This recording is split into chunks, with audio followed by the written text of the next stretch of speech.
Hi, everybody. This is Robin Luther with TOSA's All City Read. I don't know if you had a chance to join our panel discussion earlier in the month called An Immigrant Experience, but we thought it deserved a little more depth, and I thought you would maybe be interested in talking further to one of our guests, Jorge, who did a wonderful job. Hi, Jorge. How are you? Hello there, Robin. I'm doing pretty good myself, and you?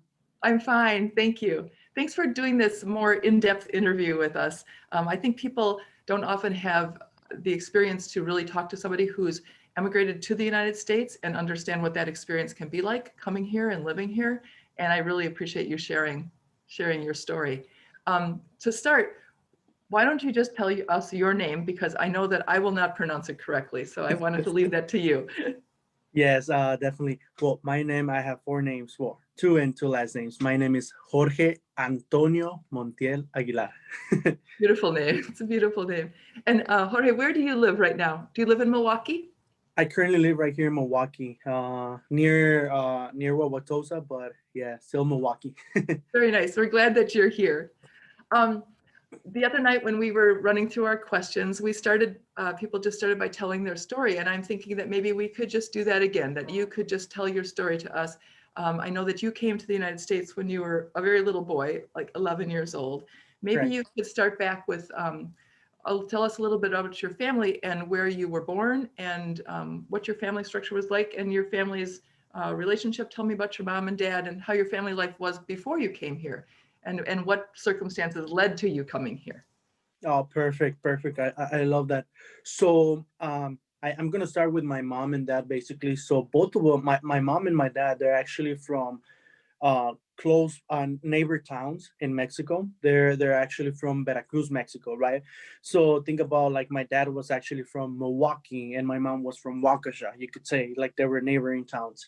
So my dad over there in Mexico, we he used to make bread. He had like a business of making bread in his hometown, and he used to sometimes go deliver. And I remember that my mom, there was a another company like south where my mom lived that they also made bread, you know. And my dad used to go back and forth because he also know part of my mom's family. So that's how my mom and my dad kind of got to know each other a little bit, right? Eventually they kind of got together. And my dad, because we didn't he didn't have a lot of work in the town, he had to go to the Mexico City, like the city pretty much, right? And then eventually, well, my in Mexico, they say that whenever a girl is in love with a guy, or they're in love, they have this joke that the guy steals the girl, right? So like she'll just go away. And then that's basically kind of how it happened. My dad kind of kidnapped my mom and then went to the city. And my sister and I were born in this little city town called Chalco, Estado de Mexico, right? And then my mom got pregnant again, and we went back to the town, to my dad's town, and that's where pretty much my other brother was born, right? Then we moved back to my mom's town for a little bit. That's why I have some memories of my grandfather from my mom's side. And then things started getting a little hard for us. Obviously, there was not a lot of opportunity in this town, and my dad actually had to leave to Mexico City again. And then a couple of months later, we followed him to Mexico City, Mhm. right? And then sadly, my grandfather passed away on my mom's side. So we kind of went back to town to my mom's side to pretty much bury him and everything. And after that, we went back to the city, right? And after a while, my dad pretty much left to the states, right? Mhm. And he was there in California working in the field. And unfortunately for him, he had a very difficult start, difficult in the United States, just because when he shared his story about him coming to the United States, I was like, well, what was it like? I thought that the United States was all, fun and games. It was, like it was just like the dreamland, like everybody was saying it, and it is. But for some people, they have to work extremely, extremely hard. I mean, I'm talking about my dad used to work in the fields. I mean, in Mexico, he used to be the guy that worked for the engineers. He used to build houses from the ground up. They call him the maestro. That he was the guy that knew what to do. He would get a blueprint from a house, and he would know how to build it. He knew when the concrete was good, when the concrete was bad. He knew when the one of the wall was aligned properly, correctly, when it wasn't. And from going to that to come to California and working on the fields, Mhm. being pretty much underpaid to some of the points that some of the weeks he didn't get paid because, like I mentioned to you, I don't know if I did it on Thursday, but sometimes the guys that they work for, they would call immigration and then they wouldn't get paid on Fridays.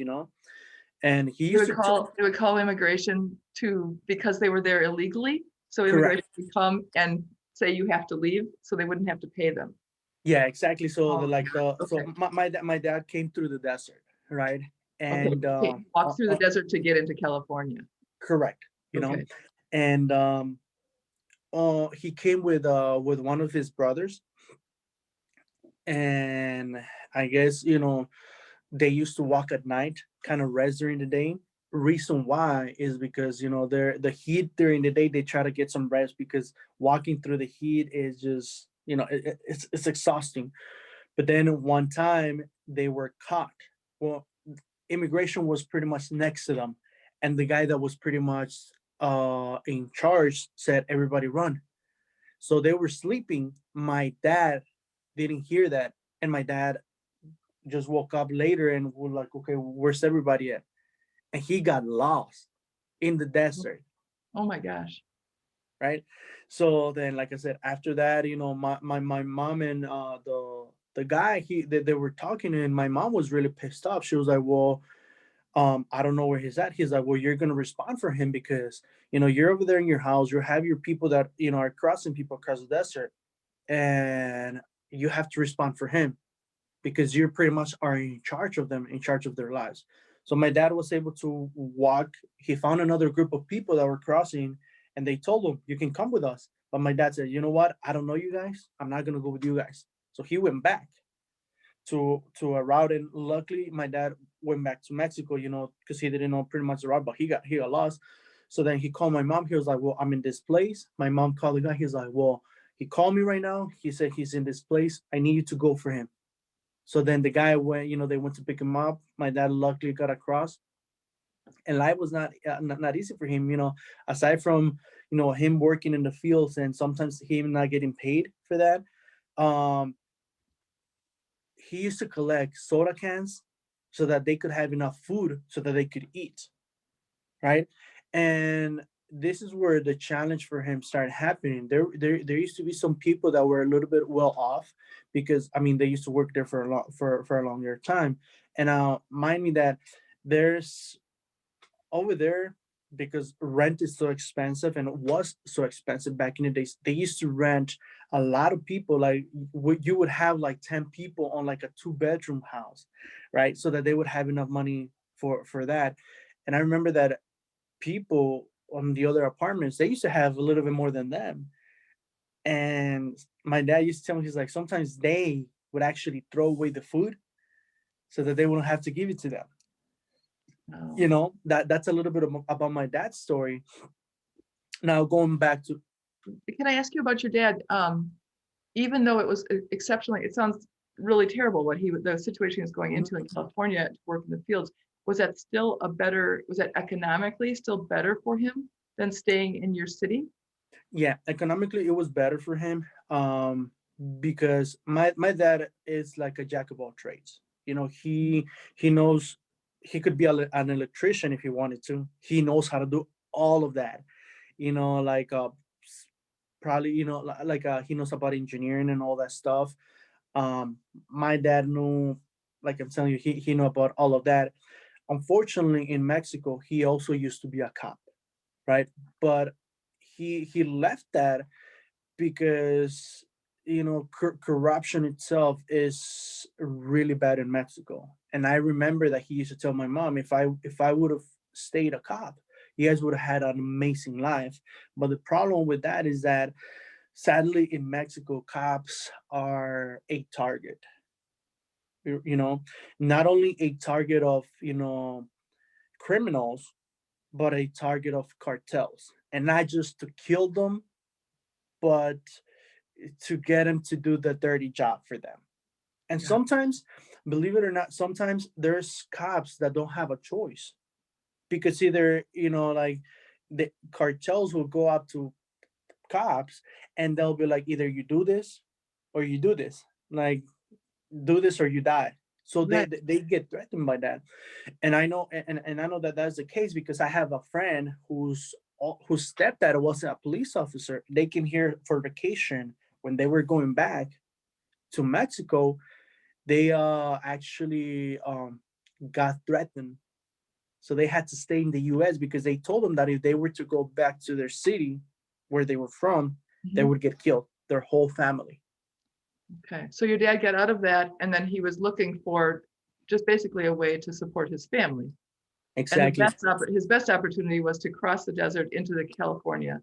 So you're a little boy, so you bonded with your dad, Yeah. and he's gone for months, weeks at a time, months at a time. Yeah. So basically, when my dad first came to what's it called, here to the city, that we actually caught up to them. The reason why me and my dad built such a big bond was because when I was 2, 3 years of age, he used to carry me around for everything pretty much.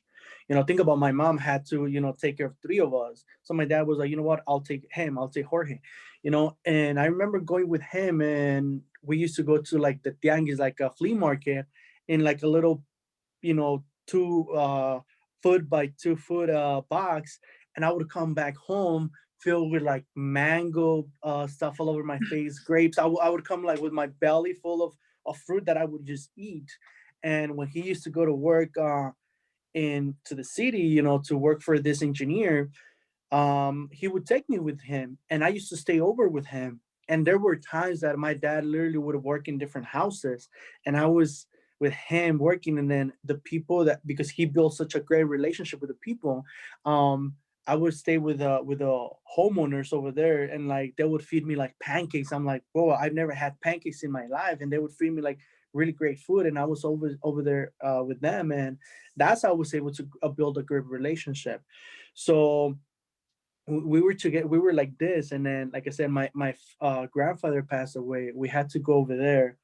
Then my dad, after that, we came back to the city. My dad came to the United States. Then when his dad passed away, we had to go to the town, to my dad's town again, and we stayed there for a little bit with my dad. But then that's when my dad said, you know what, we I have to make the decision, and I have to go back to the United States. Now, but to be honest, to me, this was, I think, one of the hardest things that I actually had to go through, because to me, my dad was my hero. And I actually we went to my mom's town, where my grandma was. And I clearly remember this like it was yesterday. I shared it in social media not long ago, that my dad got in a white, in a green pickup truck, Mhm. right? And there was a whole bunch of people there, and I remember getting in that pickup truck too. Somebody said, "You want to go with him?" I was like, "Yeah, I'll go with him." I didn't know that he was coming to the United States, and that was very difficult for me, because my dad would just pretty much, when the truck took off, I was running behind him. Right. So he was leaving for weeks and weeks, and you were just there. Yeah, I didn't know. I mean, I was running, crying, trying to catch up to him. Mhm. Mhm. And that's when my dad came to the United States for the second time. I thought that he had been here for the third time, but 3 times, but no, it was his second time. And to me, I was just devastated. And we actually stayed in my dad's town for a few months. Then we moved to my mom's town. So basically, in Mexico, we lived in like 4 or 5 different places, moving around back and forth, Right. right? Right. But before coming to the United States, we stayed at my mom's with my grandma, my the mother of my mom, Mhm. for 5 years. You could say I was beginning sixth grade when they say, you know what, people from the same town where my mom lives, they were coming to the United States. They knew that my dad was here, so they went to talk to my mom because we knew them, and they were like, I know that your husband is over there in the United States. We're actually gonna go. We know some people that they're really trustworthy. They're really. So, do you want to go with us? Ah, So okay. by this time, my mom and my dad had already had the talks of you should come to the United States. But my dad was usually telling my mom, come to the United States. We'll send back for the kids later. But my mom, thank God that she always said, if I'm going to the United States, I'm taking my kids with me. I'm Mhm. not going by myself. I'm taking my kids with me because, over there in Mexico, I mean, my uncles, I had some uncles that one of them was very like strict. He would hit his kids, like try to educate them, but he was a little bit harsh sometimes. And he was like, hell no, I wouldn't want him to kind of raise my kids. And living over there without my mom, she felt like we were gonna get like discipline, but more than discipline, very very Right. hard. Right. So that's why my mom didn't want to leave without us, right? So then when that happened, my mom called my aunt that was living in California. My aunt was like, you know what? I'll help you out as much as I can, right? And so, yes, just let us know what's going to be the plan and then we'll help you out. So, sure enough, after that conversation, 2 weeks later, we're on our way to Tijuana. And for me, I didn't believe it, because they said that we were going to go to the United States for so long that I didn't believe it. I told my Mhm. cousin, I'm going to the US. He, like I said, he got me scared by saying that I had to work 364 days out of the 365. And I'm like, I'm a kid. He was like, it don't matter, you know, but I still didn't believe it. I didn't have a chance to say goodbye to any of my friends, you know, because I didn't believe it. They kept saying that we're going to the United States, and I didn't believe it. I told And my then all of a sudden mom, one day you're off and you're on your way. exactly. Right. Right. I didn't get to say goodbye to none of my friends. Yeah. With the idea in your head that as a child of 11, you're 11 at this time, Yes. that you had to go there and work full time. You would have to work full time when you were there. Yeah, exactly. Not more And I than full was, time, every day, yeah, basically. Yeah. because my cousin, like I said, my cousin was he's a year older than me. He had a brother here in the United States, and he's like he Mhm. works all pretty much. Well, he has a construction business, so they work a lot over there. He was like, yeah, they don't rest but one day, and I was like, man, I was like, that's crazy. But as long as my thought was, as long as I'm with my dad, I'm okay. Yeah. That was Yeah. pretty much my thought.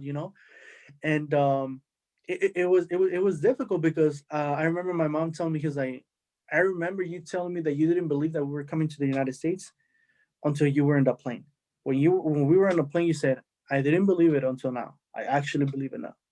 You know, but by me not believing, I just didn't get to say goodbye to none of my friends. But Right. one, Right. Right. because when I was actually we were leaving our little town, she was one of the people that, what's it called, that would set up like the little tent, like outside of church, and people come out of church, they buy stuff. And I Mhm. seen her and I was like, goodbye. She was like, you're actually going? I was like, I think we are. And that's the only friend that I got to say goodbye to. All of Wow. my friends, I just didn't get to like say goodbye to none of them. Right. So you were just kind of plucked up. And did you say you flew to Tijuana? Yeah, so we went to like this, like from our town, we went to like a little to get a bus to it's called Orizaba. So Mhm. like that's like a little, like the city part of like next to our town. Mhm. And then from there we took a bus to Mexico City. And from Mexico City we took a flight to Tijuana, because in Mexico City we got to meet my cousin and my nephew, who were also coming with us in the journey. Okay. So then we With got your in the mom six, and you and your brother and your sister and then and my your cousin and nephew. cousin and his nephew. Okay. So you're all now in Tijuana and you're ready to go, Pretty but much. you don't know the plan because you're 11. Exactly. So Okay. we got to Tijuana. My auntie that lived in California Mhm. met us in the Tijuana airport. So then we went to a hotel, stayed there, and I remember my auntie said this. She's like, "Damn, I wish I would have brought the papers of my daughter, of my auntie's daughter, because my sister was sleeping, so they could have just my sister could have crossed the same day. Right. Right. Literally, she's like, they would have not asked anything. I'm like, but she's like, damn, but oh well, nothing happened. So then actually my mom was getting some stuff for her from the town where we lived in. So my auntie went, picked up the stuff, took us to a hotel. We stayed there, right? Now, this is where actually the whole hardship for myself, my cousin, for the whole family began, Okay. Can I right? ask you a quick question? Mhm. Your auntie, was she in the United States legally or had she crossed in illegally? Yeah, she was here in the United States legally. Um, my uncle actually came here back in the 70s, 80s, and he Mhm. got papers through the amnesty that happened in the 80s. Okay. So So they came then, then. yep. So then he actually told her, I was like, you know, come here, I'll fix your papers, we'll get married and everything. Mhm. And they got married. They got married, but because they loved each other. They were boyfriend girlfriend here over there in Mexico. Right. So when he came to the United States, he had papers, and he was like, you know what, I want you to come with me and marry me, and they did. And So the situation for your family was different. I mean, there was not a program that you could go, oh, we will get our papers. And I mean, your dad was crossing into California through the desert. So yeah, obviously it must not be easy to get here legally. yeah. Is it So is it an impossible process? I mean, like, what would the process have been like if your parents had said, okay, we're going to do the paperwork and try to cross into the United States? Is that a very difficult thing to do? yeah, so for example, let's say a visa, like to just Mhm. cross in, like a visit. The the whole process to have a visa, like a tourist visa, to just visit, not work, but just visit, Mhm. is also very hard, because in order for a person to get approved to have a visa, they have to have a very, very strong reason to come back to Mexico, such as, like, for example, there's people that already retire, they're on pension, they have, so many things in Mexico that they would lose if they were not to come back. Okay. you know and so, for example, for ourselves to apply for a visa to, let's say, come to the United States and stay here. I mean, say that Visit. we were Yeah. coming here as a tourist and then just stay here and work, do that. It was still a very, very hard process and not a very secure process. Right. Why? Just because, I mean, we literally had nothing. Like, for example, my mom had nothing that would say, you know what, this is holding me back, even though we have like parts of property that we own over there in Mexico. Right. So But that just she couldn't say that she was, they wouldn't issue a visa to somebody who didn't seem very certain to return to the country. exactly. So And what about a work, like a work visa? Was that an uh available thing to your dad or to your mom? even if even on a work visa, it's very, very hard, because, for example, sometimes the visas that they would issue to work would actually have to be for a very specific position, like somebody who would have like a like, I think it was Lolita was saying on Thursday, they need to, they would issue a visa for somebody who would have to do a specific task Right. that Okay. pretty much nobody in the US would actually know, Okay. right? So that's why majority of people actually choose to risk their lives, cross the deserts, jump the fence, do all of that, because coming here the right way, for almost 99% of people or more, is pretty much nearly impossible. And I did my research. I was like, what's the, not marriage, not being born here was another way to become a U.S. citizen. I have to drop, I think it was like about $1 million on a project to be able to grant me citizenship for residency. And I'm like, well, good luck for that because that's a lot of money, you know. And think about that over there in Mexico, people make about between 8,000 pesos to like 30,000 pesos in a month. That's you're looking at about 400 to like $1,500 a month, Dollars. Okay. right? So that's a very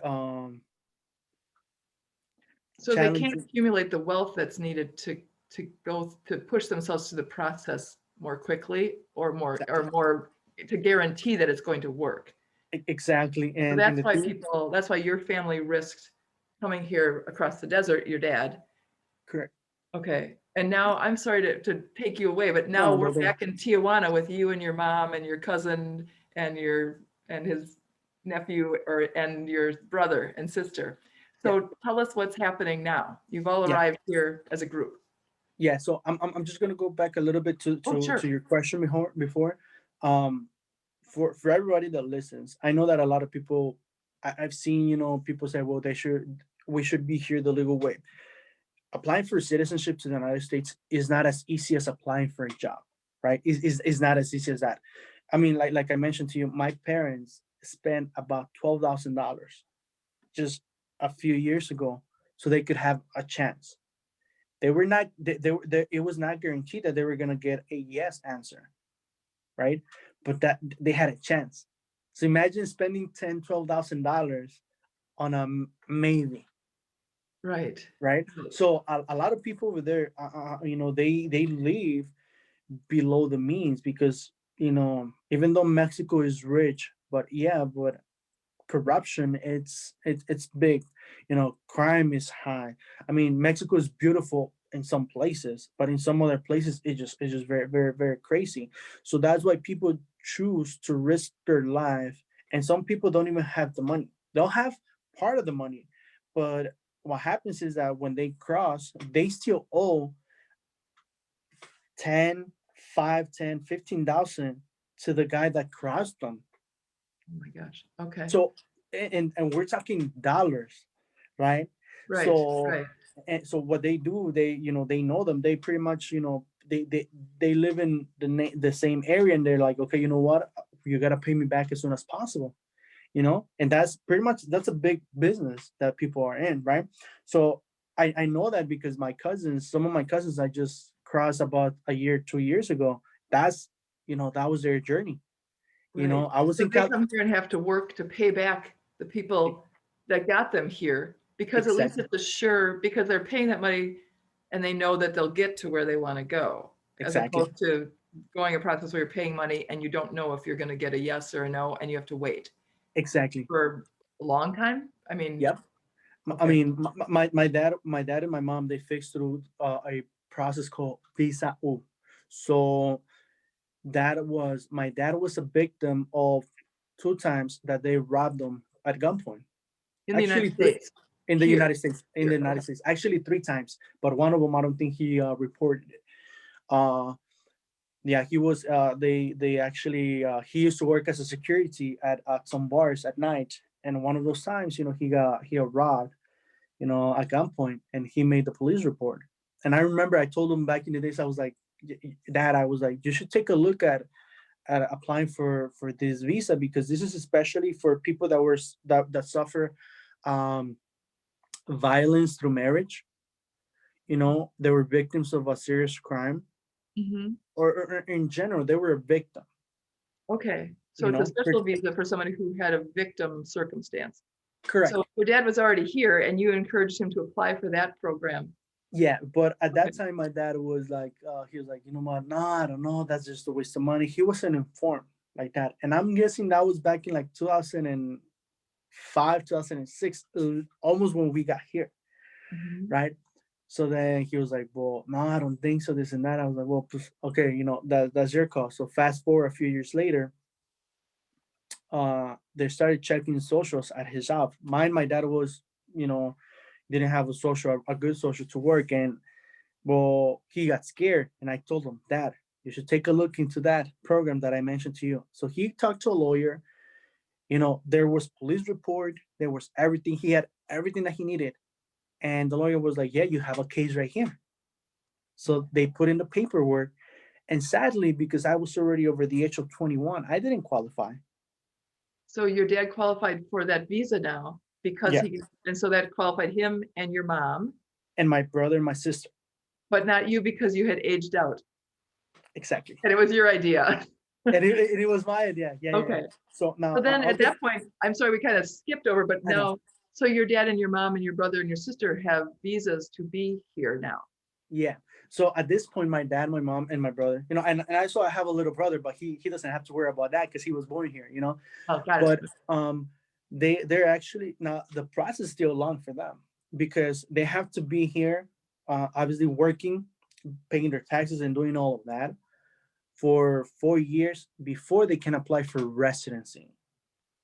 Residency. After they apply for residency, and if they're good citizens, more likely they'll be granted, because that's more of an easier process, but it's longer. Mm-hmm. So they have to be good citizens. They get residency. After that, they have to wait a couple more years. I'm not sure how many there are. I think it's 4 or 5 More years. more years, because I don't think it's 10, but I've seen that it's 10 years, it's 4 years, 5 years. But I think in their case, it's 5 more years, and they get to apply for citizenship. Okay. So think about it: 4 years with their card, then like 4 or 5 years for their residency, and then they get to have citizenship. So about the process started back in 2015. Uh-huh. If they're lucky, by like 2026, they'll have 2026, 2028, around there, they'll probably be able to apply for what's it called, a citizenship. And is there a cost involved in that? Yeah, every time they have Every to time there's submit. a cost. Yeah. Okay. Yeah, plus attorney fees, plus their paperwork fees. But attorneys charge a lot of money for this. Yeah. But the attorneys that my dad have used, thank God, they've been really good. They've helped them throughout the whole process, questions, anything. So my dad, like I say, he spent about 12,000, but for him, he's like, it was well worth it. Okay. Right. I'll go back to that story, but now let's go back to the one in Tijuana, because I know, like you're saying, we're going back and forth, right? That's okay. I think it gives a good background of how hard this has been for your family. Yeah. So now we're in Tijuana. I'm 11 years old. My sister's 10. My brother's 9. Right. And my little cousin, he's like 5 or 6. Right. Okay. So this is where things started to get a little hard emotionally for myself and my mom, and for all of us, because I've never been away from like our hometown, except from the times that we were in Mexico. But this is something in another level. We're actually coming to a country where I don't know nobody but my auntie and my dad, that is, I don't know where. Language is a huge barrier, all of that. So we got to Tijuana. My auntie met us there. We got to the hotel. The following day, that's when my sister, my brother, and all of us got separated. They got to the hotel. People that were working and to cross us, because it's on a whole organization of people that, okay, you're gonna get him from point A to point B. I'll get him from point B to point C, from point C to point, like multiple points. Right. Reason why? Because they don't want to. For example, some people is like, I'll just take you here. We're, I guess you could say that is like we're basically a product, and I don't want to compare us to like coke or anything, like cocaine or drugs or anything, but like how some people would say, we'll get him from point A to point B because that's our territory. You take care from here, right? Mm-hmm. So at some point they were saying, some of the people were saying, well, we'll have the merchandise here, and my cousin was like, damn, they treat us like merchandise, and my mom was like, well, to them, that's what we are, right? So we got to TJ. I'm going back and forth. We got to TJ the next day. My sister and my cousin and me and my brother, we were separated. They crossed pretty much the same night. My brother and myself, my mom was like, you gotta go with them. with these people that you don't know, we don't know, and they're gonna take you guys to a house. What I thought was gonna happen was that I was gonna learn some information in case they would have got to ask me that in the border. Mhm. Mhm. And so we were taken to this house, and it was heartbreaking. I spoke to my mom, and she was getting tear. She was almost in tears because she was like, that was the hardest thing that I had to do, because I'm giving a couple of strangers my kids, Right. hoping that they're the good people, Right. Right. right? So we were taken to that house, and I'm not gonna lie, me and my brother were crying a lot, most of the time, because to me was just traumatic that, you know we're in this house that we don't know nobody, right? And I Still in remember that Tijuana. You're still in Tijuana. I'm still in Tijuana. Yeah, I'm still in Tijuana, and I remember that it was like, in Mexico, they have this house, like, they're like 2 stories, but they have like a patio on, like, top of the first floor, pretty much. Mhm. So Mhm. that's pretty much how it was. And I remember in that patio they had like a little sofa that was facing the street. And I told my brother, me and my brother, we used to sit down there for hours and hours, the time that we were together. And I remember one time I told him, I was like, bro, I was like, that hotel over there in the middle, I think that's where we were. I was like, we should go. Right. I remember I told him that, and I was like, but what if we get lost and everything? And thank God we didn't go, because we would have probably gotten lost. And I remember I told him that. And crazy enough, they went to pick up my brother, I believe the next day, not the first day that we were there, but the next day. And they Mhm. told me, we're coming for you later. And I was like, okay, cool. And I waited for them, but nobody showed up. The first day, then the second day. I think they picked me up until the third or fourth day. Wow. Right. So they went over there. They were like, okay, we're picking you up later. And I remember I was there with another, it was a girl, I think, but she was a little bit older, like 13, 14. Right. And she was also crossing to the United States. And well, I showered. I was excited. I was like, I'm going over there. And I was, okay, wait, where's my mom? They were like, oh, your whole family's over there already. I'm like, okay, perfect. He's like, you're the only one missing. I'm like, oh, perfect. So I was really, really excited. So then I got picked up from that house. I got taken to this place behind some apartments, still in Tijuana. The lady who picked me up was actually the one that was gonna cross me over. So we got to the line between Tijuana and California. I think it's by San Isidro. I think that's what it is. It's like over Mhm. there. And like, I keep telling this, and she bought me a cup of ice cream with some lime lemon, and I was eating that, and she was like, just put it right here, and then I want you to do this. It's like, I want you to look the other way, and I want you to just bang your head against the seat, not hard, but just like kind of close your eyes and do that. I was like, okay. And she had her daughter in the back of the car, and I started doing that, and she's like, just close your eyes, do that, don't speak, don't anything. If they try to speak to you, just pretend that you're asleep. I was like, okay. So she was doing that, she started talking, then we started driving, and she was like, okay, you can stop doing that, you can keep eating your ice cream. So I was happy. I was like, so when are we going to cross? When are we going to get to the border? We call it the line. When are Mhm. we going to get to the line? He was like, we just crossed the line. And I was like, oh my God. I was like, so we're in the United States already? She was like, yeah, you're in the United States already. I was like, oh, it felt so good. So then I thought that she was taking me straight to my So auntie. she had you doing that against the seat so that nobody would ask you any questions. Correct. So you look Making like it look you were like, not able to answer questions. exactly, making it Yeah. look like I had like a condition so that nobody would answer. I was like, Okay. okay. I thought that she was going to take me to my auntie, but then she took me to another house, My goodness. Okay. right? So they should drop me off there. I stayed there for about 2 hours. Then they took me to like this one gas station, but which was another spot. And somebody came in like a truck. They were like, "Go get in that truck." I was like, "Okay." Got in that truck.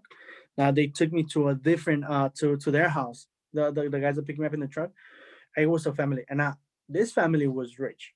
I mean, they had a beautiful house. I remember they had a beautiful house. I was sitting down right there, like all scared, but they were like really nice. And I remember they gave me like some food. It was like a cup of noodles, and I was eating my noodles. And back in Mexico, even a cup of noodles was like where I was from, we didn't get that every day. It was like something like you get a cup of noodles, like that was like a A treat. luxury per se, Right. you know. And I was really excited. And then they're like, "You're ready?" I was like, "Yes, I'm ready." So they took me to another spot where this one lady, the one that was in contact with my mom and my auntie, picked me up.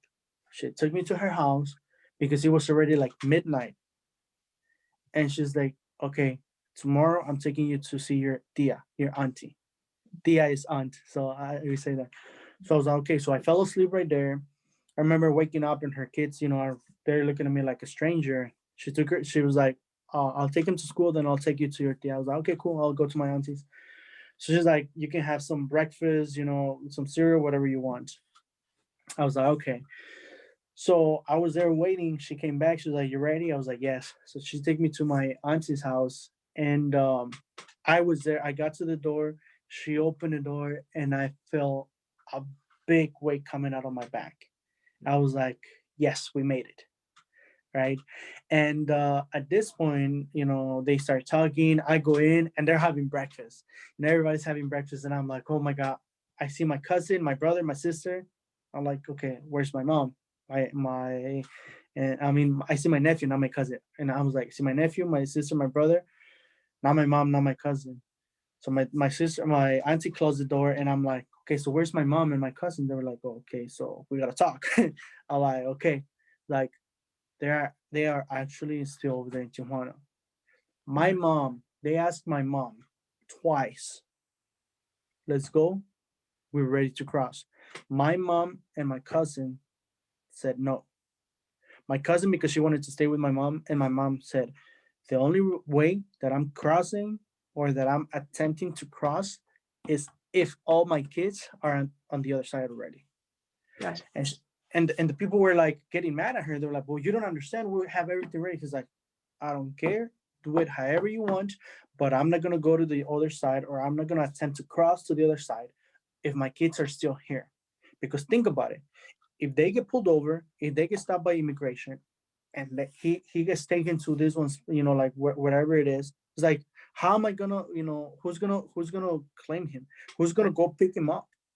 No, I'm his guardian, right? So the first time that they went to pick her up, she said that they went again to try to get her, and she was like, "Nope." So after I crossed, she got the news. She attempted to cross 3 times. 3 times. She got her story. She got the way she tried to cross the first time was in a car, but the way they do it is that she was hidden in the trunk of a car with a whole bunch of people, right? So they were like sardines over there, and they got caught twice. The third time, they crossed my cousin first, and then my mom, pretty much back to back in different cars, Mhm. right? So they crossed. By this time, it had already been over a month. Wow. Wow. So all your kids are on this side and your mom is trying to get across. So when your mom was caught, is there any, what happens when you're caught? Is there a fine or is there any, or do they just say, hey, get out of here, don't do that?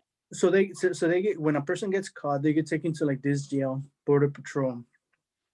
They take their fingerprints and all that. Hmm. Obviously, they're trying to just come to the United States. There's not there is some like possible penalties. There are penalties for the people that are trying to cross them. Okay. But for the Right? people who are doing the crossing, they're just fingerprinted and warned and released. Pretty Okay. much. So they got sent back. Then they got caught again. They're like, "Okay, you again," right? So the they got to the point where, like I say, when they crossed, um, they were already, they came to the United States. They were already with my auntie. We got to my auntie. I had two aunties over there in California. So my sister stayed with her, with the one that we knew. We were taken to one of my other aunties that I vaguely remember. And m- my brother, my cousin, my nephew, and myself, we stayed there. It was Disneyland for us because we've never had video games, and we were playing video games all day. I was like, okay, let's play, And my sister stayed with them. And what happened in this time? I skipped the part where actually, the pretty much within a day that I was there, I told my tia that I wanted to work because my cousin was telling me that. Yeah. So I went to work in like gardening and all that, like with some of my family or close cousins that I had, and I only worked like 2 days because it was hot and they didn't want me working there because um I started bleeding from my nose because of the heat. Right. Right. so, And you so were so so 11. yeah, and I'm 11, Yeah. so they were like, no, child labor over here, right? So yeah, I was taken to my other auntie's house, and we stayed there for about a good month, and I was like, Mhm. wow. And after that, we got reunited, uh, and it was just really, really great. Now here's where things are going okay for us. Now here's the big decision: what do we do? Do Right. we stay? Do we stay here? Do we move to Wisconsin? What do we do? Now, my dad had already lived the California life, which for him, he didn't like it that much. And he had friends over here in Wisconsin that he crossed with the second time, Hmm. right? So that was the And connection to Wisconsin. Is your dad could stay and work in California, but he had a connection in Wisconsin. So the yep, decision was, do we take our whole family to Wisconsin for a different opportunity? yeah. So the first time my dad was here in California, he had to go Mhm. back to bury his dad. Then we pretty much, when we were coming, he was already here in Wisconsin. The first time Oh, he arrived in California. The second time he came with some friends that he knew from the town, and those friends had family here in Wisconsin. So okay. that's why they were like, well, let's go to Wisconsin. We have friends and family over there, so they came over here to Wisconsin. Right. So my dad, I love my dad to that because my dad sacrificed so much. I mean, my dad used to work in a Monday through Friday or even through Saturday, Hmm. working in a place called Garden Fresh. They used to chop, uh, what's it called, vegetables, all the way from tomatoes, lettuce, onion, and he used to work in the onion department. I mean, I don't know if you've ever cut onions for like a couple of minutes and you get your eyes all watery. Imagine doing that for 8 hours straight a day, right? It Right. was just brutal for him. And on the weekends, he used to go out and sell corn because one of his friends has a business, had a business back in the days of the corn. Like I don't know if you've ever go to like this stores like El Rey Hmm. Mexican store, the ones on 35th, the ones on 16, that there's like a corn or like somebody selling corn. Yeah. Well, my dad used to do that. The guy that had that business was to be really close friends with my dad, and we used to sometimes go out at Ray. Sometimes we used to push a cart, and I was a guy that collected money and was sounding the horn, beep beep beep beep beep. Used to go with my dad. But anyways, I'm kind of fast forwarding, right? So that's how my dad ended up in Wisconsin. So there were the talks, and then we were like, you know what? We're actually gonna go to Wisconsin because my dad was like, it's too expensive in California. It's way too expensive. Not only that, he had to pay everything that he had just spent right now with 3 kids and his wife Right. crossing over, Right. right? So then I remember we took a train from LA to Chicago. Hmm. We I remember that it was like from Friday to Sunday afternoon. It's a long trip. Right. A pretty long trip. And I mentioned to you guys that that's where I found my, even though it was something so small, I was asking for a cup of ice because I was hot. It was where I found the first challenge of, wow, this is an English barrier. English is going to be a barrier for me. Right. So on the train, you tried to ask for some ice and you realized I can't communicate with this Ex- person who has the ice. exactly. You Yeah. know, I'm like, it's like I'm so close, but yet so far. Right. And I Did you do and any the, English at all, Jorge? Did you have? No. zero, Okay. nothing. Um, And I remember that there was a Cuban couple that was also in the train. They knew English, so they were the ones kind of helping us out. Right. But to me, that was my first experience trying to talk to someone and them looking at me like, I don't know what you're asking. How did that make you feel? It made me feel, to be honest, like at a low point in my life, because I'm like, how how am I going to be able to talk to people, communicate to people? It felt really, how do I say? I felt this little, Hmm. because I'm like, it, it, it's not that this person is bad. It's just that he doesn't understand me. Like, I felt I couldn't do anything about it at that particular point, Right, right. you know. And my only thought I remember that was like, get a piece of paper and a pen so that I could write it. But then again, how do I ask for a piece of paper and pen? Right, And I remember I tried, like, I said yellow, like yellow, but yellow sounds like the color yellow, you know. right. Doesn't She's sound like like ice. she's like what? And I was like, just dropped my head, walked away. But you know, I remember in the train we saw some of the most, for me it was beautiful things. You know, we saw some bull. I think there were bulls on like on Like a next to the farm and a track. ranch. Yeah. Yeah, it was just beautiful thing and everything. So we got to Chicago. We got off the train, and I remember that we were walking, and then some people were like, "Hey, are you guys so and so?" They were like, "Yeah, we're so and so." They were like, "Oh, we know your husband. We know your husband. They're right here. Let's get you to them." And we were all excited because we were like minutes away from, like, I haven't seen my dad in like 3 4 years at this time. Uh-huh. And we're walking, and my dad, like always, he was like in like this little room where, like, by the train station, he was looking at some books. My dad loves to read, and he was looking at some books. And just looking at him, I was just like, my hero, you know. So my brother, my sister, my mom, they all got to say hi to my dad first, and then me. Nice. So then you came to Milwaukee with your dad and your whole family was together again. Yeah. Yeah. So there were two cars that actually went to pick us up. The crazy thing was that my mom, my dad, and my brother and sister, they all went in one car with the people, and my cousin, my nephew, myself went in the other car with different people. The thing is that we've grown with the belief that if you go to Chicago, you better have a license, because if you get pulled over by border patrol, by the sheriffs over there, they might take your car, Mhm. right? And this is something crazy that happened to us. The guy that was driving our car was falling asleep in the freeway. Oh no. So we just got to the United States. I mean, to Chicago. We're coming here to Milwaukee, and we were inches away from having a major crash. Because of that happened. Then we arrived um to the little 2 bedroom apartment to hold 8 people. Right. Wow. So you all moved into the apartment that your dad was living in. Yeah, so it was my dad and my cousin were looking for an apartment. They got this 2 bedroom apartment. Uh-huh. So it was 8 people in a 2 bedroom apartment. Mhm. Right.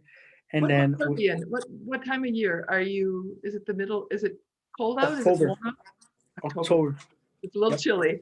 It's a little chilly already. Yeah, cold for you, I bet. I mean, Yeah, in a way it was. In a way yeah. it was cold for me. I mean, back where I used to be, weather was just, it wasn't that cold, but it wasn't that hot. It was kind of in the middle. Yeah. But Yeah. but coming here, I was excited. I was excited to see, the zone. I wanted to see the zone. Mhm. It was very very very very it was a very happy moment for me when I saw zone for the first time. But we got to the apartment. Then we started looking for schools for myself and my brother and sister. Well, in Mexico, it goes all the way from like kindergarten, then it goes from first grade all the way to sixth grade. Then Mhm. it was from like seven, eighth, and ninth, right? And then you go to another one that is 10th, 11th, and 12th. So I was about to graduate in Mexico, come here, and then like, oh, you got 2 more years. I was like, ah.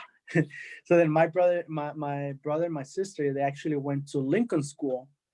Um, I think that's what it was called. There's a school like on 20th and Lincoln, and if I'm not Okay. mistaken, that's what it's called. Okay. And they went there for about a year. My sister went there for about a year. Then something happened, and then my brother got moved to they got moved to Wind Lake School. It was just kind of weird. Okay. So I went to Casiasco Middle School. That's That's it. where I started meeting all of my friends, and they put me in an ESL class, right? English as a That second language. Right. in ESL, and I started learning as much as I could. I was just learning. My dad had this course called Inglés sin Barreras, English without barriers, and we would put it and we would just listen all over and over and over again. And So my dad, at home yeah, you were trying to learn English, and your dad was your dad able to speak English at this time? my dad used to learn a little bit of my dad tried as much as he could. You know, he Right. used to go to school on some of the weekends that he didn't work to this one school that to learn English, you Mhm. know, and he would do that. He would listen to English music only, no Spanish. Why? So he could kind of get the Right. Right. pronunciation and everything. He tried to do that. So in Casiasco Middle School, I went there and I started doing that. I started meeting friends, and I was just, I met a few friends of people that, the one that I consider, I call him, he's my cousin, but he's not my cousin. We call him primo, and he got to there like a little bit after than me. And we became really close friends. And, I met some other people, and I just tried to learn as much as I could. My grades were, when it came to English, they were not the best, but I exceeded in math. I exceeded in other topics because I kind of, I just was a very smart kid. Then I was gonna go to South Division High School or applying also to Pulaski High School, but Mhm. then I used to go to school. Then I would stay over for CLC, Community Learning Center, not because I wanted to, not because I had problems learning or anything like that, but because I wanted to stay over and learn, or be in the computers, be in the gym class, and also because my cousin was also working. So then she would go to from where we live to Casiasco walking to pretty much pick me up, Right. right? Right. So you did an after school program that gave you more skills and more English skills and more computer skills. And so you were a motivated young student. Yeah, it's pretty much, and Yeah. that's where I met some mentors, some uh I want to say, I think they were high school students that they say, you're very smart, you know you should apply to this school, Riverside.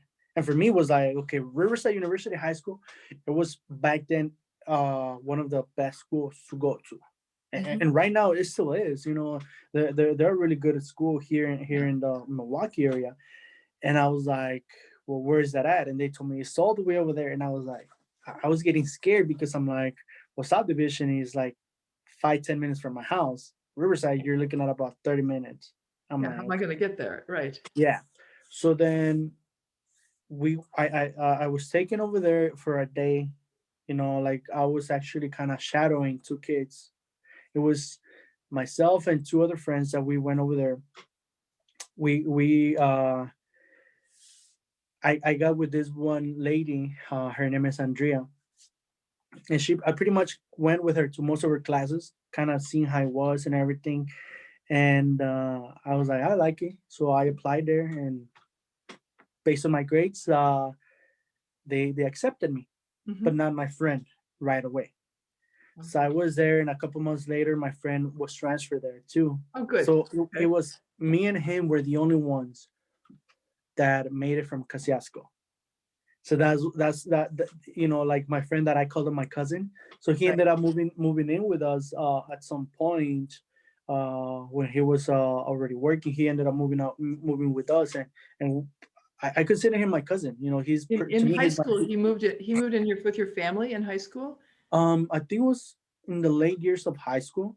Okay. Was he Uh, also an immigrant, Jorge, or was he from the United States? Was he from Milwaukee? he had papers. He did have papers. So Okay. so he was the one that actually started working in McDonald's, and he told me that I should go work with them, and I was like, okay, I'll go. And then Okay. that's the whole dilemma when he was in high school, and he told me about that. That's the whole dilemma that happened because he was like, yeah, just fill out an application, and I fill it up, and they told me, well, you didn't put in your social. I was like, oh, okay, I'll ask my mom for it. And that's when I went to my mom and I was like, Mom, I need my social to start working. And she was like, what? He was like, yeah, I need my social because I want to start working a little part time. She's like, well, you don't have a social. And And I was that's the like, first time you realized that this was a new barrier for you. That, exactly. yeah. And Okay. and another one of my friends, he had tried to get me to work with him in I think it was Cops, the Yep. ice cream place Hmm. here in like Glendale, if I'm not mistaken. So I went and the guy got with me and I was like, yeah, I'm a fast learning this and he was like, okay, great. Do you have a social? I was like, no. He was like, okay, then you cannot work with us. And then the next day, my friend goes like, why did you tell him you didn't have a social? Like you could get like a fake one and everything. I was like, well, I didn't know. Like I didn't know. You know, I was just that honest. And I ended up working in McDonald's for a little while. I ended up playing soccer. Um, I was doing like my dad bought me my first pair of soccer shoes in freshman year, first and last, because he told me if you want for the next, we faced some challenges. That's why I wanted to work, financial challenges. Hmm. And my dad told me if you want to continue playing soccer, you gotta pay for everything yourself. Right. Okay. And I was like, okay. I started working. I got me a fake social. They got me a fake social. I started working, and I worked for a few years there, and then I left McDonald's because I wanted to fully dedicate myself to school and soccer for my senior year, and which it was, that was my last year in high school. So then I also applied. We applied for Madison scholarship. I could qualify based on my grades, but because I didn't have a social, they kind of disqualified me from that because I needed to have a social. Right. And I was very disappointed to the point that I'm like, you know what? I'm like, how is this possible? I was like, I'm not trying to steal anything. I'm just trying to get an opportunity to learn. Right. Right. You And but know, you couldn't get jobs that you were after that you qualified for, and now you couldn't get scholarships that you're eligible for. Was there any way for you to attend college? You would have had to pay out of pocket. yep. You couldn't do like a FAFSA, like no, nothing like The typical way was, like for example, FAFSA scholarships and all that, but I needed to have like a social, great. Okay. and at that time it was very, very, very hard, very challenging because my dad had lost his job. He went from making this amount of money to not making this amount of money, Right. and he was working constantly. So I remember I told myself, I was like, you know what, I'm not gonna go to college for 1 year because I'm gonna help out in the house. So I applied to this one job. They For me, going from making like $7.25 an hour in McDonald's to now making, I think it was like $9 or $10. It was big difference. I'm like 18 years of age. So I started working there. Then the guys had a liking in me because I'm a fast learner. So Mhm. then I learned as much as I could, and then they got me more money. Like I was making 911. Now that this is when I met this opportunity of working in finance, and I was like, you know what, I'm gonna give this a shot. I still didn't have a social, and I needed to have a social to get a state license. So my mistake was that I let the excitement get to me, and I quit my job, and I said I'm gonna go full time on this. So I pretty much I still had my ID and my state ID that they used to issue state IDs before, so I had that one, and I got me a fake ID. I don't know if I should be saying this, but well, I'm just sharing my story. I got me a fake ID. I try to pass with that. I passed my license, but unfortunately, when I received my when we were waiting for the license, my life insurance license, they told me I received a letter in the mail that said it looks like you provided expire ID when you went to take the test. So you need to show proof of your green card or date of birth certificate. They were asking me for things that I didn't have at that point. Right. So you had taken a course, you got certified to sell life insurance, Correct. which is kind of the path that you wanted to go had you gone to college, but Mm. now you can't get that license because you didn't have the right Yeah. certification yet. So that must be where DACA came in for you. So at this point, I called my supervisor and I was like, you know what? I'm sorry. I can no longer work with you guys because they sent me this letter. Right. And he's like, but you can still sell car insurance. You don't need a license for that. I was like, I could, but you don't make as much money and I need to make money. So then at this point, I went back to my old job and I talked to them. I was like, well, what do you, can I come back to work? They were like, and the guy that was working there, he was really nice. He was like, yeah, it's like, you can come work with us, but I told you shouldn't have left. And I was like, well, sorry. 2 weeks later, they're checking papers. I'm out. I'm out of a job. Because they were checking papers to see if you were a legal resident Exactly. that had a work visa. And Okay. I didn't have that, so I was out of a job. Then Okay. I went back to work to McDonald's, and in McDonald's, one of my friends from middle school, he was passing by, and I remembered I had him in social media on Facebook, and he used to put this like check. So I'm like, "What do you do for work?" He's like, "Oh, I work at this heat treat company," and I was like, "Nice, just give me a job." That was through social media. But one night that I was working in McDonald's, he passed by, and I was like, "Bro," I was like, "You should give me a job over there. I like your car and everything." He was a legal resident working, and he was like, "Okay, I'll try to hook you up because they're looking for somebody in the shipping and receiving department." So I Mhm. told him that Sunday. He got. I went and submitted an application. He called me Monday. He told me to apply to this one agency. I applied to the agency on Tuesday. I mean Monday.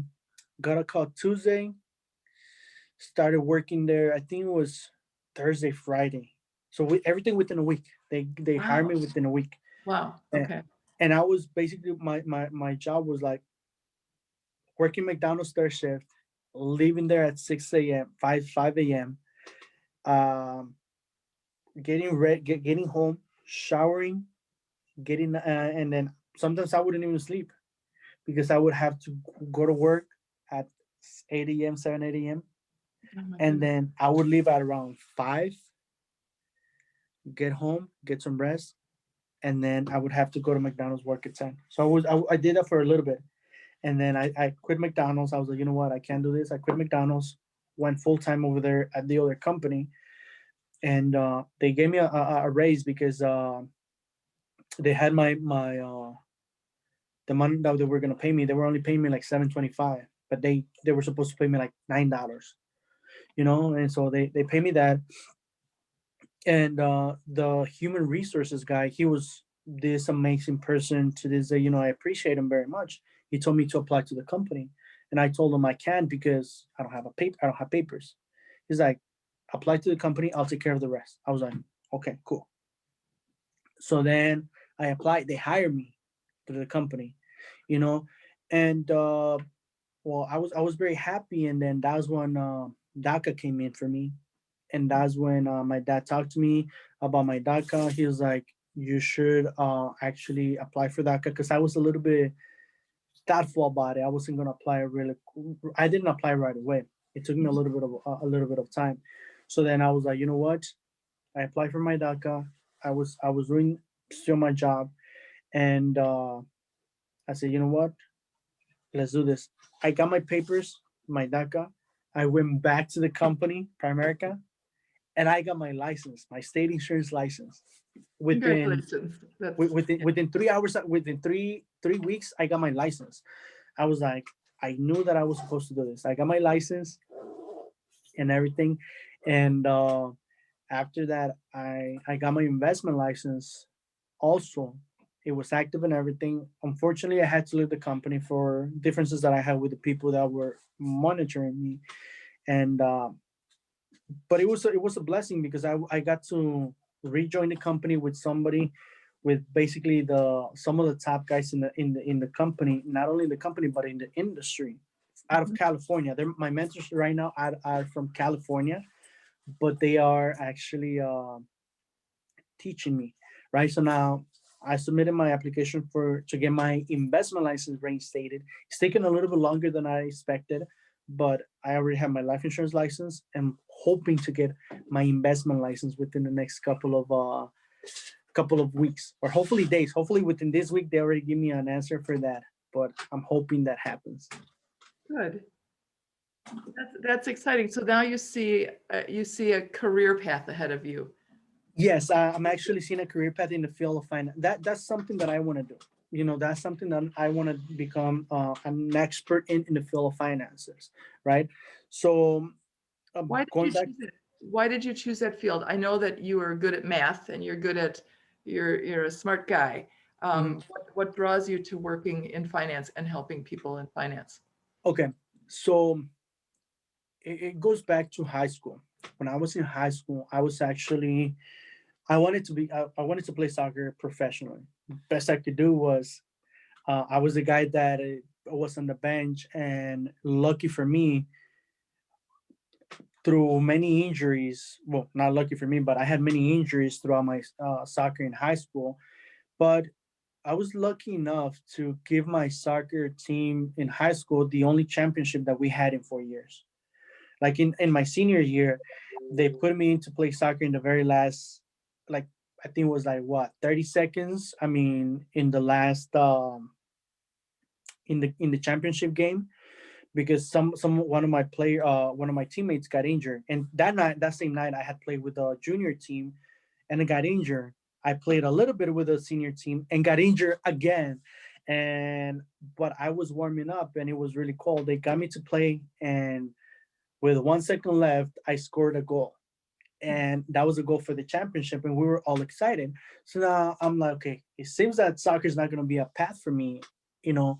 So I started doing my research, and I was like, well, the Marines have said no to me. The Army has said no to me because I when would I never. was, I believe, a junior high school, the Marine guy tried to recruit me, and he did everything that he could to recruit me. And I said, you know what, I'll do it. But when it came to the same thing to the filling out the forms, I told him I didn't have a social, and he was like, well, the Marine side right now it's at a full capacity. We cannot accept you.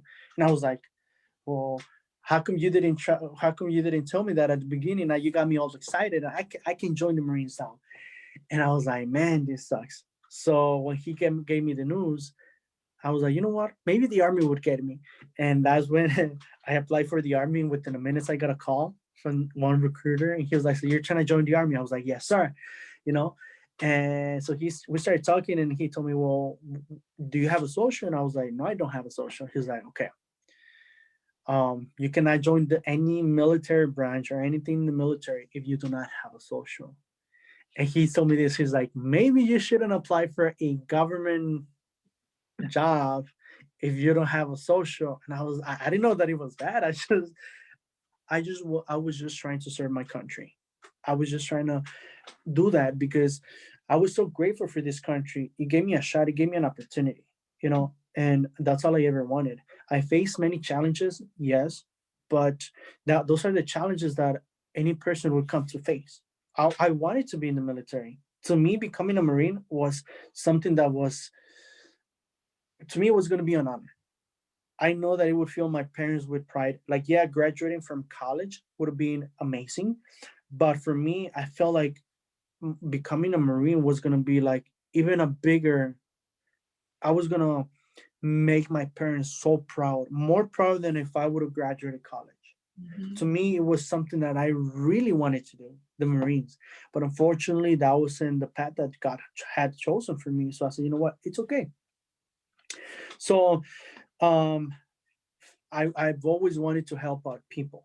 And I like went online and I started doing my research, and I said, how what careers, you know, make the most money and help out people. And I seen that the careers that make the most money was like working in Wall Street and like a financial analyst and all that. And I started kind of reading into that, and I was like, I don't want to be stuck to a computer every single day looking at the numbers, how they change and everything. I was like, that's not me. I know that I'm good at math, but I don't want to do that. I just want to help people. So when I was working at my one of my first jobs, the one that I got let go of because I didn't have papers, a friend of mine from middle school contacted me about an opportunity, and I seen the opportunity, and that's when I say, you know what, I'm gonna leave my other job. I left my job the first time, and came in full time. Got my license, but they didn't issue it because I didn't have social. Right. And I seen what this company did for people. I mean, I never had somebody talk to me about helping people and making money at the same time. And I was like, well, how do you help out people? He's like, well, we bring the same concepts that are over there in Wall Street to the middle income families. And they gave me this, they pictured this company that was founded because the founder got taken advantage of by the big corporations. And I'm like, that's something that I want to do.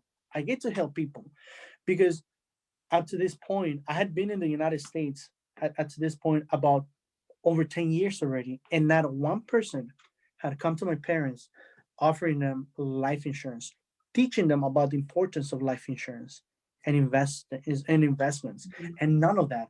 So I'm like, my parents don't know nothing about that. That means that most people in this country that are Latinos, they don't know about that. I Right. mean, and that gave me a little bit of a motivation to do this because I'm like, you know what? I've seen so many people die. And what I see is that, man, GoFundMe for these people. They're doing fundraisers, all of that. And I see that more in my community, the Hispanic and the African American community. That's why I admire the Caucasian community because, for example, if Latino people, majority of them, they buy a car, the first thing that they want to do, they want to put a rim, they want to pimp out the car. They put rims, nice sound system and everything. Most people, that's what they think. Compared to other cultures, they say, you know what, before you get to drive the car, you got to have your license and you got to have insurance. So the mentality is different. And I Right. was like, how come nobody's teaching that to my people? And I was like, you know what, this is something that I want to do. That's how I got more involved in the company. And that's where, like, you know what, I want to teach families. And most of the people that I sit down with, they don't see the importance of life insurance. They didn't have that. And I sit down with them and I explain to them, and they're like, you know what, it is important, it makes sense. And why, um also, the my auntie that helped me cross, that we stayed at her house, Hmm. she had a Primerica life insurance policy. And when my uncle passed away, the company gave him a check for $150,000, if I'm not mistaken, whatever they recovered. So my family had already been in this company in California. They got blessed with, thank God somebody talked to them. So they knew about that. So you want to help people be more secure in their finances, invest correctly, and Yeah, that's yeah, because sure. I bet your parents are exceptionally proud of you. I know they are. And also the reason why I just want to bring education to the Mhm. people. Mhm. It's whether they get a insurance from me or not, or investments from me or not. I just want to bring education because I remember this is one of the things that also got me to love this company. That when I was in school, in high school, um, a banker went to our school, kind of telling us to open a bank account and all of that. And he told us, and I mentioned to him that, what if we invest our money? I said that, and he said, well, the possibilities of you losing your money are huge. So you better, you shouldn't invest your money because you can lose your money really quick. Mhm. I was in like 12th grade, and I was like, damn, that's true. I don't know anything about that. And for a banker to tell me that just so that I could go with him, I'm like, how many people has he told them the same thing? I'm like, You didn't get the there's whole picture. Right. exactly, he painted me the wrong picture of the investing world. Oh, yes, there's chances of losing money, obviously, but not as much when you do like when people do conservative stuff. Like I'm not how I say, I'm not telling people to invest here and there. I'm just saying that he gave me the wrong side of investing when I was trying to ask a question, Right, right. and he tried to get me into having fear to do that.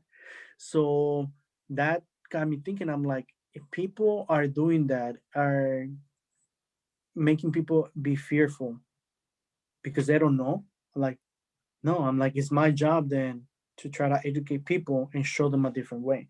That's what got me to work in this industry. That's why I'm hoping to get my investment license so that I can come sit down with somebody and help them pretty much all the solutions that we can offer so that they can, God forbid something happens to them, they're financially protected. And if they live a long life, they financially set too. That's why I didn't get to help, serve my country, my community by going to the army or the Marines because I couldn't. I'm able to help my community by bringing information and education to them. That's what pretty much, that's one way I can actually help my community, bringing Very, information. very lovely. Well, Jorge, I think we could probably talk all day long. I Um, know. but I really appreciate you sharing your story.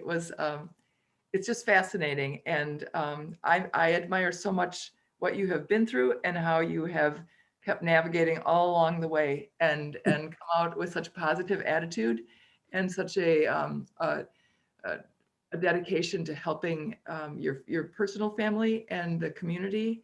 And I'm glad you live in Milwaukee. Thank you. Any last thought you'd like to say to people before we say goodbye to this session? Yeah. Is there a particular thing that you would want me to share, cover, anything? Maybe just a thought on if somebody is thinking in general about people who have immigrated, who have come here and are immigrants in the Milwaukee area. Just maybe a closing thought on what you would like people to know about that experience, and you know. Okay. Well, yeah. So, like I mentioned to you guys, I mean, you guys have known my story. If you guys have any questions, you guys can contact Robin. I mean, I'm always open to have a discussion about it, like talk to you guys about it. I'm an open book, and Robin has my information. You guys can contact her for that. One thing I would like people to understand is this: most of us come here because we have to, not because we want to. Because think about it, who would want to leave their spouses, their kids, their family, their friends, everything to do a gamble?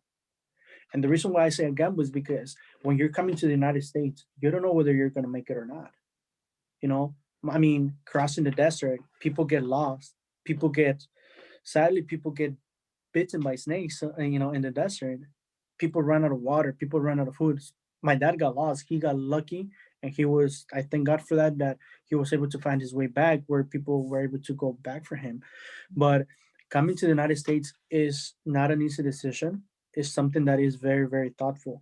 And if we could, we would go back to Mexico and actually be with our family, because I mean, I left 17 years ago.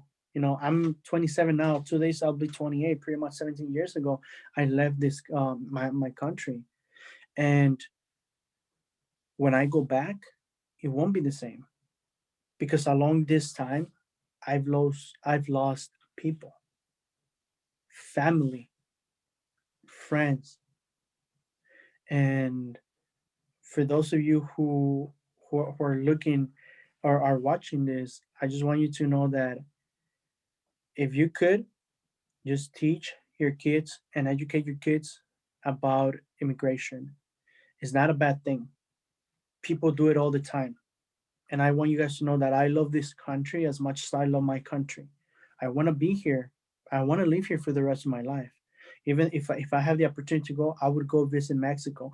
But I'm Mexican born, American raised. I consider this my country.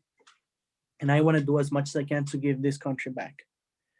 You know, this country, I believe, is run by immigrants and immigrants' descendants, you know?